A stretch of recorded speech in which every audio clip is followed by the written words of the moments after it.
নমস্কার, আমি ঝুনু সরকার। প্রতিবারের মতো আমি নিজের লেখা গল্প নিয়ে হাজির হই আপনাদের সামনে। সেই রকম আজকেও একটা গল্প এনেছি। গল্পটা হলো এরকম, আমরা দেখি বর্তমানে সত্যি ভালো কি কিছু আমরা দেখি? মা বাবারা যখন বৃদ্ধ বৃদ্ধা হন তখন তাদের সন্তানেরা, ছেলে বৌমা মেয়ে জামাই, এরা কিন্তু তাদের প্রাপ্য মর্যাদাটুকু আর দেন না। তখন কী করেন? তাদের বৃদ্ধাশ্রমে রেখে দেন এবং ভাবেন এই তো আমরা এতটা খরচা করি ওনাদের রেখেছি, ওনার সুখ স্বাচ্ছন্দ্যের দিকে নজর রাখছি, এটা কি খুব কম? না, এর বিপরীতেও কিন্তু কোনো কোনো মানুষ হাঁটেন। আমার আজকের গল্প তাদের নিয়ে। এই গল্পের নাম সম্বিতের সম্বিত। শুরু করছি আজকের গল্প, সম্বিতের সম্বিত। বাবার মৃত্যুর পর মা বৃদ্ধাশ্রমে গেছেন। না, কেউ তাকে সেখানে দিয়ে আসেনি। কালা অশৌচ কাটতেই 1 বছরের পরই মা সেখানে শিফট করেন। আমার মা কথা কম বলেন, অনেকের অনেক কথা শোনেন, তারপর নিজে যেটা ঠিক মনে হয় সেটাই করেন। আমি মাকে ছোটবেলা থেকে এইভাবেই দেখছি। আমি গুয়াহাটিতে থাকতেই, অর্থাৎ ওখানে ট্রান্সফার করার পরেই, বাবা 1 বছর আর মাত্র বেঁচে ছিলেন। সুস্থ স্বাভাবিক মানুষ, তার ভেতর যে এমন মারাত্মক রোগ ঘর করে বসেছিল কেউ অনুমান করতে পারেনি, এমনকি আমার বাবাও নয়। 10-12 দিনের মতো অসুস্থ ছিলেন, তারপর হঠাৎ খুব অসুস্থ হয়ে নার্সিংহোমে, আর সেখানেই সব শেষ। হঠাৎ মায়ের একা হয়ে যাওয়াটা আমি আর আমার স্ত্রী হিয়া দুজনেই খুব ফিল করেছি। কি করব? তখন আসামে আছি, বাবার এমনটা হবে কখনো ভাবিনি। বাবার চলে যাওয়ার পর আমার বড় পিসিমা, যিনি মাকে খুব ভালোবাসতেন, তিনি এসে গোটা বছর মায়ের কাছে ছিলেন, ছাড়েননি। পিসিমার বাড়ি বেনারসে, একমাত্র মেয়ে দিল্লিতে বিয়ে হয়ে গেছে। পিসিমশাই চলে যাওয়ার পর একাই থাকতেন। বাবা চলে যাবার পর পিসিমা মায়ের কাছে চলে এলেন, কারণ আমি তো তখন দূরে, মাকে দেখবে কে? না হলে তো আমাকে কলকাতাতেই ফিরতে হতো। দিন চলে যায় তাড়াতাড়ি। সব ছবি, সব স্মৃতি চিরটা কাল মানুষের মনে খোদাই করা থাকে না, কোনো কোনো স্মৃতি মনে গেঁথে যায়। আশ্রমে যাবার আগে মা ইনফর্ম করেন ওখানে পিসিমা আর মা দুজনেই থাকবেন। ব্যাপারটা বাধা দেয়নি, আর বাধা দেওয়ার মতো কোনো অপশনও ছিল না। ওরা ওখানে ভালোই ছিল, এটা জেনে আমরাও ভালো ছিলাম। 5 বছর পর আমি কলকাতায় ফিরে আসি, নিজের বাড়িতেই আসি। এখন আমরা 3 জন, দোয়েল এখন 4। দোয়েল আমার মেয়ে। কলকাতায় একটা নাম করা স্কুলে দোয়েলকে ভর্তি করানো হলো। আস্তে আস্তে এবার এই বাড়িটাকে নিজেদের মতো করে গুছিয়ে নিল হিয়া। পরের বছর পিসিমার পা ভাঙল। মৃত্তিকা মানে পিসিমার মেয়ে পিসিমাকে নিয়ে দিল্লিতে তার কাছে চলে গেল। মা একা ওখানে থাকবে, তাই আমি আর হিয়া ওখানে গিয়ে অনেক বোঝালাম বাড়ি ফেরার জন্য, কিন্তু মা হাসলেন, বললেন 5 বছর এখানে থেকে এখানটা বড্ড নিজের হয়ে গেছে রে খোকা, আমি এখানেই থেকে যাই। এই তো তোরা আসছিস, দেখা করে যাচ্ছিস, ঠিক আছে, আমিও এদের সাথে ভালো আছি রে, দুশ্চিন্তা করিস না, আমি ভালো আছি। বুঝলাম বাড়ির প্রতি, আমাদের প্রতি ফিরে আসার কোনো টানই নেই মায়ের কাছে।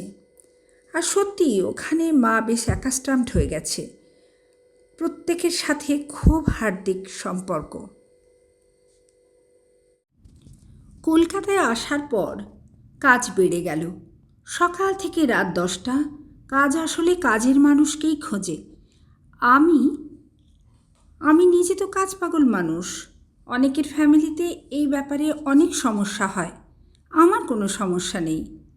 হিয়া দোয়েলকে নিয়ে সকাল থেকে রাত পর্যন্ত ব্যস্ত, তাই আমরা দুজনেই ঠিকঠাক। বাড়িটাকে সুন্দর করে গুছিয়ে নিয়েছে হিয়া। মায়ের ঘরও কিন্তু খুব সুন্দর করে গুছিয়ে সাজিয়ে রেখেছে।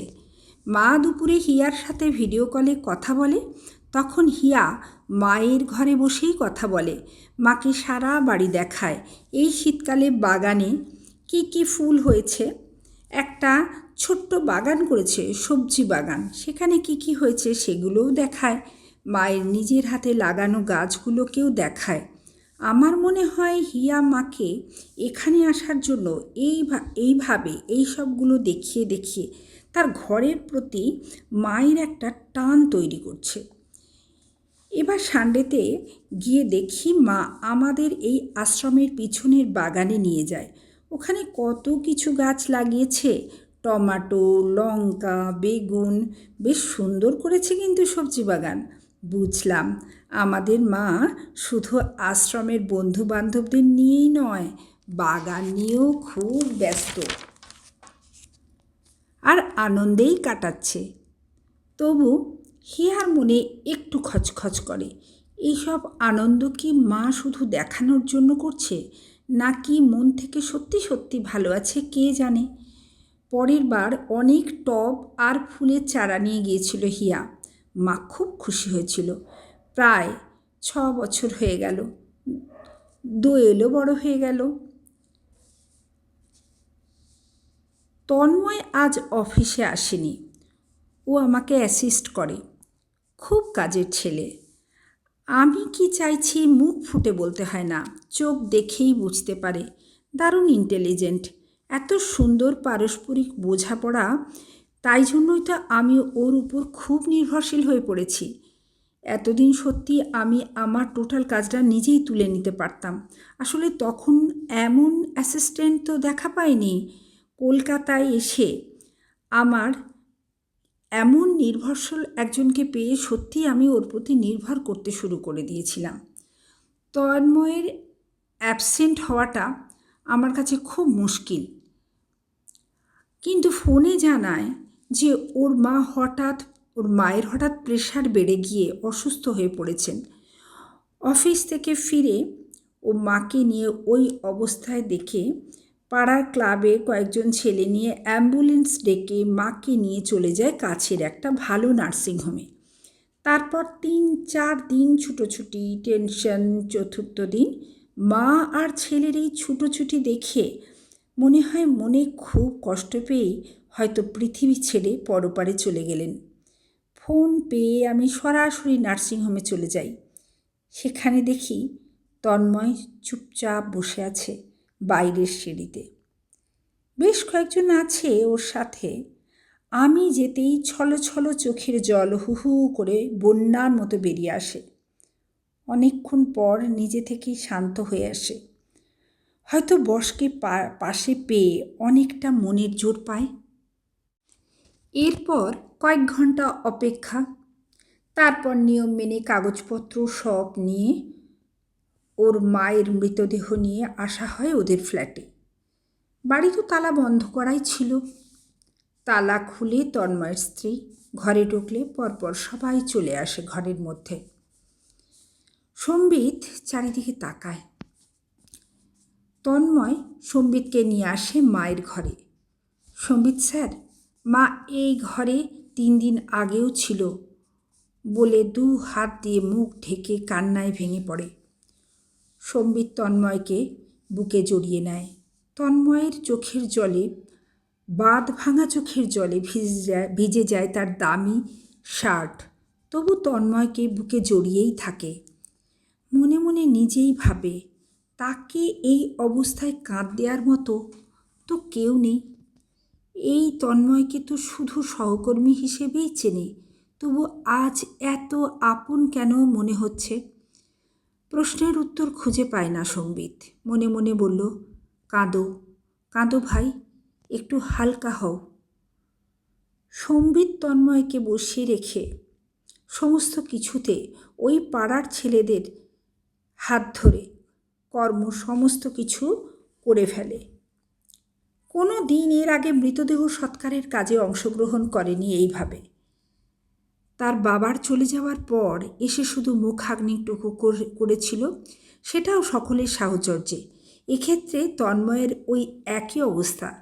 বেচারাকে তো কিছুই বলা যাচ্ছে না। তন্ময় সম্বিতকে নিজের দাদার মতো আঁকড়ে ধরেছে। তন্ময়ের স্ত্রী এই কয়েক ঘন্টায় কত আপন করে নিয়েছে। তাই না সম্বিত এত কঠিন কর্তব্য ঠিকঠাক পালন করে চলেছে? সত্যি বড্ড কষ্ট। যখন অন্তিম ক্রিয়া চলছে, তন্ময়কে চুপচাপ লক্ষ্য করল যে তন্ময় উদাস দৃষ্টিতে শুধু কেঁদেই যাচ্ছে, আর মনে হয় সব কথা ভাবছে। সম্বিত শুধু নিজেকে তন্ময়ের জায়গায় ফেলে ভাবছে, তাকেও একদিন কিন্তু এইভাবে ফেস করতে হবে। কি কঠিন এই যন্ত্রণা। এতদিন তার মায়ের কাজকর্ম, কথাবার্তার কোনো প্রসঙ্গই তার মনে দানা বাঁধেনি। শুধু কাজ আর কাজ, সেগুলো করেই গেছে। আচ্ছা, তন্ময় তো 3 দিন আগে মায়ের বলে যাওয়া কথাগুলো সকলের সামনে বিড়বিড় করে বলল। মা কী করতো, মা কী বলতো। আচ্ছা, সত্যি ভগবান না করুন তার মায়ের যদি হঠাৎ কিছু হয়ে যায়, তবে সে কী করবে, সে কী ভাববে? তার কাছে মায়ের সেই অনেক দিনের পুরনো কথাগুলোই আজ পুরনো হয়ে পড়ে আছে। এখনকার মাকে তো সে ঠিকভাবে মনেই করতে পারছে না। আবার চেষ্টা চালালো। সেই দিন তো গেল মায়ের কাছে। মা হাসছিল। কি বলল যেন? কি বলল? নিজের মনকে আবার ঘুরিয়ে ঘুরিয়ে দেখতে চেষ্টা করলো। তেমন তো কিছু মনে করতে পারছে না। না, বলল একটা কথাই শুধু বলল, তোরা ভালো থাক। মায়ের নিজস্ব কিছু চাওয়া পাওয়া থাকে না?